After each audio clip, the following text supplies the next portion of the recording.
Hey guys, how's it going? It's Andy from MagooInvesting. Happy Monday. Today we're going to be doing something a little bit different. The title of my channel is MagooInvesting, but today we're going to be looking at the big picture a little bit. Every video I've made on this channel, except for maybe like one or two of them, have been about the stock market and investing overall. In today's video, I kind of wanted to talk about just financial education and financial literacy because I think it's really important to kind of transition from learning about the stock market and then learning how to use the money you make from that wisely and not just blow it on random things, random luxuries that you don't really need. So in today's video, I'm going to be talking about the 5 things I learned from reading the book Rich Dad, Poor Dad. This is one of the most famous financial education books out there. When I think of the most famous financial education books, I think of this book, and then I think of The Richest Man of Babylon. And so that's probably something that I'll read in the upcoming months and make another video about it. But this was a book that I really enjoyed, and I think a lot of people can get some very important information out of it, and it's a pretty easy read. I read it in a couple days. It only took like 25 minutes a day, and I finished it pretty quickly. And I think there's a lot of important lessons that come from this book. And in today's video, I wanted to talk about the 5 main takeaways that I learned about money from reading Rich Dad, Poor Dad. Before getting started, I have to say that this is not financial advice, and I'm not a financial advisor. Anything you hear in this video is just my own opinions of what I think about money. Also, if you've been enjoying these videos, I really appreciate it if you hit that like and subscribe button, as it would help my channel out a lot. With that out of the way, let's get started and talk about the first thing that I learned about money from reading Rich Dad, Poor Dad.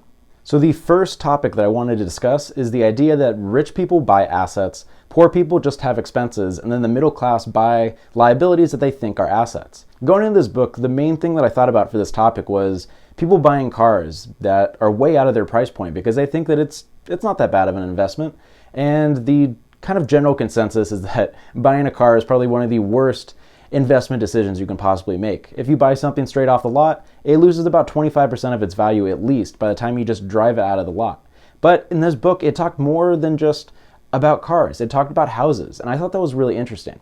The kind of general understanding of everything I know about investing and financial education was that your house is probably going to be your most important investment overall. But the argument that was made in this book is that many people in the middle class buy too large of a house and it costs too much money for them overall. And so instead of it increasing in value, it is just taking money out of places that could have been going towards other assets. And so you're paying so much money on your house that you don't have enough money to invest in yourself for education or just have enough money to put yourself into a better financial situation. And so going into this book, I just always assumed that a house is a positive thing. And this book made me think kind of a second time about it and make sure that when I eventually buy a house that I make sure that it's in a price range that I can afford and make sure that it's a good financial decision and not something that's going to become a liability. One of my goals in life, it's kind of a dumb goal. I just want to have a boat at some point. I grew up fishing, I'm a marine biologist, and I just love being on the water. And I just kind of remember, I had a buddy that we used to go to his cabin over in Central California, and there was this picture above the toilet that always really stuck with me. And it said, it was like a fake dictionary definition for a boat, and it was a hole in the water that you dump money into. And so I've always known that boats are not great financial investments because it costs so much money to keep them going. But reading this book, it made me think more than just boats and cars as being potential liabilities, but the fact that houses can also be a liability. And so that's the first main thing I learned about money from reading Rich Dad, Poor Dad. So the number 2 thing I learned from this book is the importance of taxes. Taxes is something that has become kind of accepted as something that just everyone has to deal with. But there was a quote in this book that really stuck out to me. It's that corporations earn money, spend money, and then pay taxes, whereas normal people earn money, pay taxes, and then spend whatever is left. And that really stuck out to me because corporations are very good at avoiding taxes, and that's something that I didn't think that normal people could do. One of the first ways that I learned how you can kind of manipulate your taxes in a positive way is with tax losses relating to the stock market. This was one of the first big kind of market crashes that I saw overall back in winter of 2018. This was as we were in the middle of the trade war with China, and towards the end of the year, there was some very aggressive selling to the point that I had never seen that type of volume before. And I learned that it was people taking calculated stock market losses to offset some of the gains that they've made in other areas or to lower their tax bracket overall. And so this is a way, I think you can deduct around $3,000 a year, but say you passed one of the tax brackets and you moved up, you can take a calculated loss on the stock market to bump yourself down into a lower tax bracket. And this is an example of having less money actually makes you more money in the long term. And so you can have some very interesting ways of going about this. And I thought it was really interesting because when I was reading this book, I was expecting that, he was going to advocate for doing a lot of work on your own. But the author talked about he likes to spend a lot of his money on real estate people that know where to find great deals, and he spends a lot of money to get the best tax person he can find. And so taxes are a huge part of life, and if you can get around that, you can save a lot of money overall. This is something that I've learned for myself very recently. I never thought I was going to be making money from this YouTube channel, and while I don't make a lot, there are ways that I can avoid paying taxes on a lot of those gains, and that's by creating my own business. And so I can kind of treat my YouTube income as a corporation, where I make the money, I spend it on expenses, stuff like my editing software that I have a monthly payment for. I can write off my Wall Street Journal subscription, and then in the future I can write off a new phone because that's how I record all my videos, as it's a work expense. And so I can make the money, spend the money, and then pay taxes on whatever's left. And so this may not be applicable for a lot of people, but I think getting creative with taxes is a great way to save a lot of money. One of the most fascinating things that I learned from this book is the fact that you can avoid paying taxes or defer the taxes on real estate by going about it in a very creative way.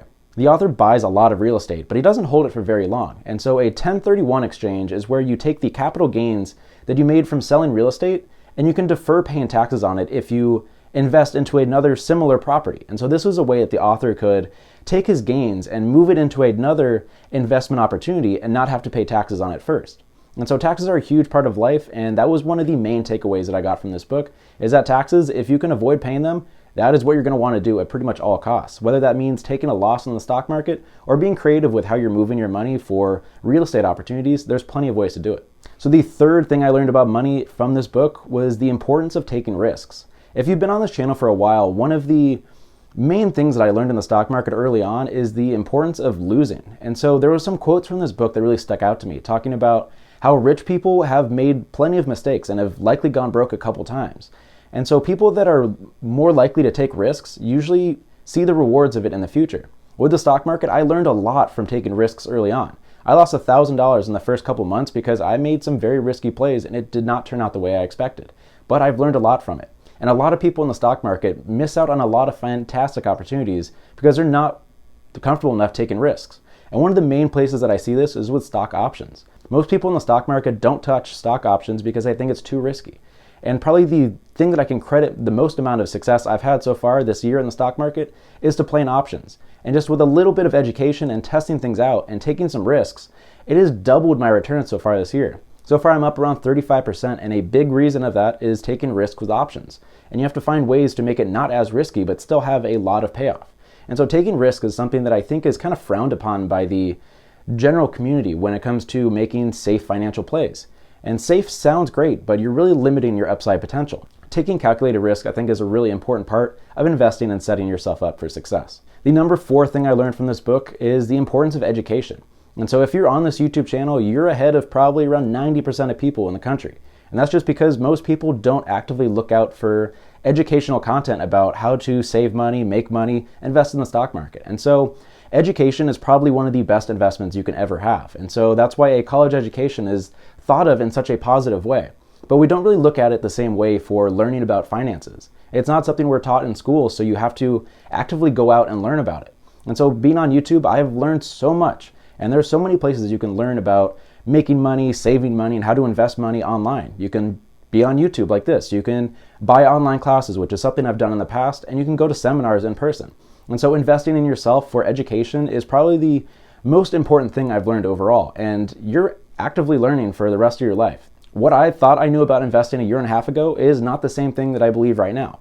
And so educating yourself constantly is so important, and it makes you set up for success so much better than just kind of learning it once and then kind of just using that for the rest of your life. This also goes in with my tactics when it comes to the stock market. People, if they want to invest in the stock market, they can just buy the overall market, and it's going to be very safe. And it's going to return them around 7 to 10% a year, which is fantastic. You can make a lot of money that way. But I think the reason that myself and a lot of people went onto YouTube in the first place is because they thought they could beat that benchmark. And so from spending time and learning about how the stock market works, learning how to pick out great deals, there's ways that you can make a lot more money than just playing the safe route of buying the overall market. And that's why I buy individual stocks. That's fine if you don't want to do that, but the education that I'm learning from making these videos, investing in the stock market, is going to set me up for success for the next 40 years of investing. And so the importance of education was the 4th main thing that I learned about money from reading Rich Dad, Poor Dad. And the 5th thing that I learned about money from Rich Dad, Poor Dad is how jobs are perceived by normal people. I think at this point, I'm about to go into my first adult job after college, and I'm really excited about that. But I learned a lot about how jobs work from reading this book. The book starts out with the author and his friend working at his rich dad's store for no money. And the importance was learning the education aspect of it. It wasn't about making the money because, as I mentioned in the last step, education is a huge part of setting yourself up for success in the future. And so just because you make a lot of money from your job does not mean that you're going to be financially successful. And one of the examples of this is the rich dad owns his own store. He works like a corporation where he makes money, spends money, and then pays taxes on what's left. Whereas the poor dad has a fantastic job when it comes to the dollar amount that he's bringing in every month, but he's paying so much on taxes that he doesn't have that much left over. There was an example that was talking about how negotiations work for jobs, and it really stuck out to me. And it was the idea of the employee thinks that they're worth more, so they're going to ask for more money, and the employer is trying to pay them just enough where they'll stay, but make it so that they won't quit their jobs. It's a tug of war between the two. And so the employees are just kind of scraping to try to get as much money as possible, and the employers are just trying to give them just enough where they feel satisfied for just a little bit. And there's a lot of talk about the importance of job security, and you hear that a lot, where if you can get into a government job that's set up for the long term, you have a pension, that's job security. But that may not be a great job for you overall, even though it pays well and it has a lot of security. And so I'm not saying that everyone should just go out, quit their jobs, and start a business, because as we know, a lot of businesses fail right off the bat. But what I'm saying is it's important to understand the type of money you're making from your job and then being able to put it into assets that are going to make you money in the future. The whole argument for this book of Rich Dad, Poor Dad is that the poor dad makes a lot of money, but he doesn't put it into assets, so it doesn't make him any other money in the future. Whereas the rich dad, he doesn't make that much money, but he's very savvy with where his money's going, and he's constantly adding to his assets and not focusing as much on liabilities. One of the main takeaways I got from this is how I'm going to be using the money that I make from YouTube. I have a biology degree, and I'm not going to be making that much money, but it's going to be enough to pay the bills for a long time. And so any money that I make extra from YouTube specifically, I'm going to make the money, I'm going to spend it on the things I need for the YouTube channel, and then whatever's left, it's going to be taxed, and then I'm going to invest that all. And the main reason behind that is if I can get by just adding, $1,000 a year to my investments, over the long run, that's going to make me a lot of money. At 40 years until I retire, $1,000 a year, it's going to return around $500,000 by the time I retire.